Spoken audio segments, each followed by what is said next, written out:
Përshëndetje të nderuar zonja dhe zotrinj. Sonte pranë jush dua të sjell një histori shumë të dhimbshme. Historinë të jetmirës, e cila fatkeqësisht u pre në besë nga motra dhe bashkëshorti i saj.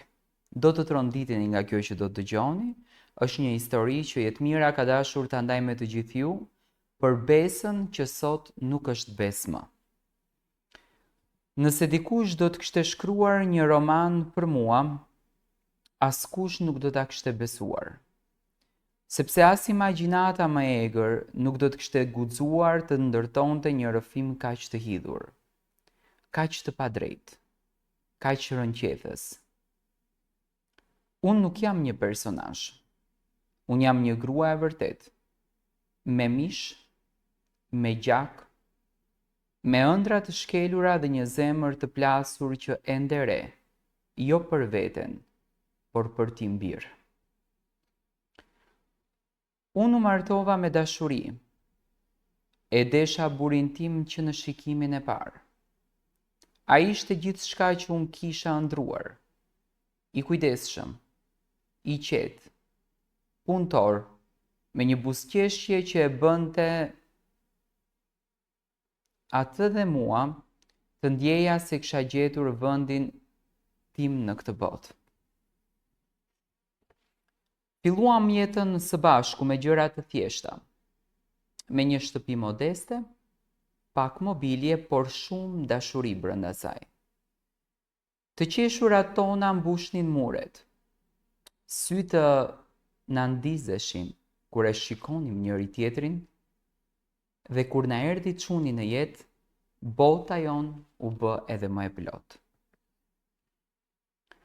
Unë nuk e kërkova kurrë luksin. Më mjaftonte ngrohtësia e familjes. Më mjaftonte të ktheja kokën dhe të kisha pranë atë që doja, të kisha besimin, të kisha bindjen se Zoti i kishte dhënë djalit tim edhe mua një fat shumë të mirë.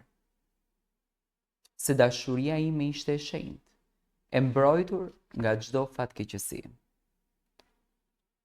Por as vetë Zoti nuk më paralajmëroi për të keqen që po më vinte. Sepse e keqja nuk erdhi nga larg. Erdhi nga shtëpia. Erdhi nga motra ime, Bruna. Bruna është më e vogël. Një motër me të cilën kam ndar bukën, lodrat e sekretit. Kur ishim fëmijë flinim në të njëjtin shtrat dhe putheshim natën në ballë. Unë atë kam mbrojtur gjithmonë. I kam falur gjithçka, edhe gabimet që të tjerët i përçmonin, unë i justifikoja. Është motra ime. Unë asnjëherë nuk kam pasur keqdashje ndaj saj. Bruna vinte shpesh në shtëpinë time. Në fillim për vizita, më pas për të qëndruar disa ditë, dhe unë normalisht që nuk mund të dyshoja kurrë. I gatuaja, i jepja rrobat e mia më të mirat, i tregoja deri tek problemet më intime. Edhe për burin, unë flisja hapur me të. Nuk më kushton shumë vëmendje këto ditë, i thoja. Ndoshta i thoja ka lodhje nga puna. Por ajo që unë nuk e dija ishte se ndërkohë, ai burr që unë e doja me gjithë qenjen time, nuk ishte lodhur nga puna, por ishte i zhytur në një tjetër botë. Në një botë që kishte ndërtuar së bashku me Brunën. Për 10 vite me radhë ai kishte fjetur edhe me mua dhe me të. Kishte ndar trupin dhe shtratin mes ne të dyjave.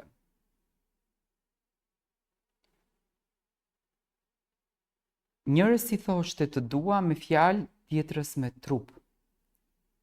Dhe asnjëherë nuk u pendua, sepse për të kjo nuk ishte dashuri, ishte epsh, egoizëm e ligësi.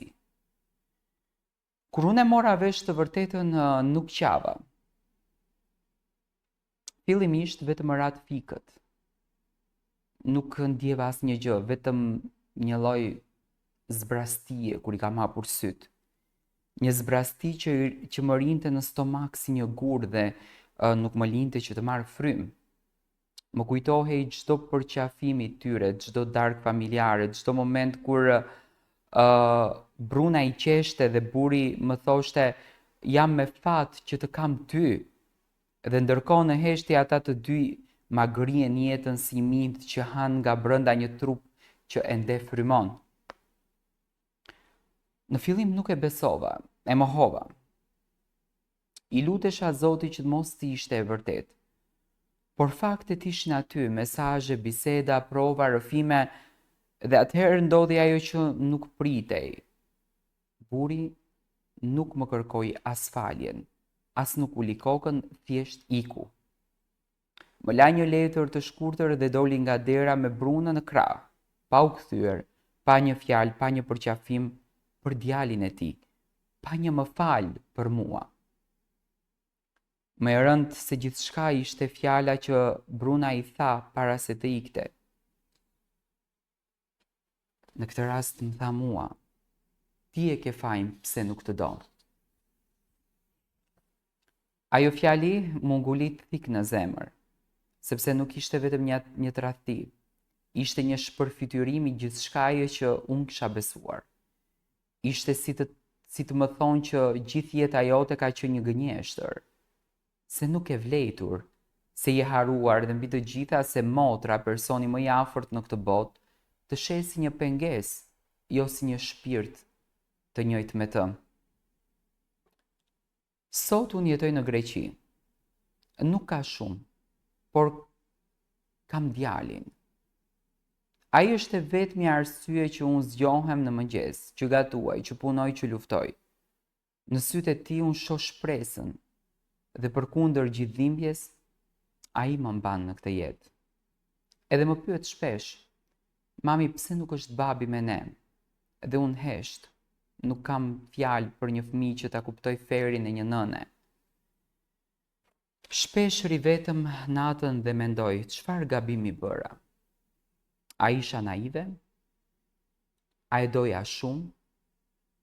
A munda të isha më ndryshe? Por e vërteta është se ajo, në këtë rast unë, nuk bëra asnjë gabim. I vetmi faj imi ishte se besova, dashurova, fala dhe sot u dënova për këtë. Unë jam akoma në kërkim të paqes. Nuk e urej askënd, por nuk haroj dhe nuk fal. Sepse plagët që hap gjaku janë të vetmet që nuk mbyllen kurrë. Nuk e di nëse një ditë do të ndjej lumturi, por e di që djali do të rritet me dinjitet. Do ta mësoj të mos tradhtoj, të mos gënjej dhe të mos shkel mbi askënd dhe mbi të gjitha të mos lëndoj kur një njeri që e do me shpirt.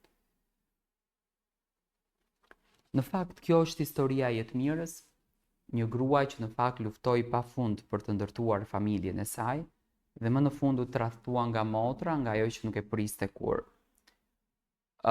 Unë them që gabimi më i madh që mund të bësh në jetë është të bësh tradhtim mes motrash, që në këtë rast ka bërë Bruna. Sepse një ditë ai burr siç tradhtoi jetmirën do të tradhton edhe ti, edhe mbetesh pa familje, pa asgjë. Kupto se gjaku është më i shenjtë se çdo gjë që ti mund të kesh në jetën tënde.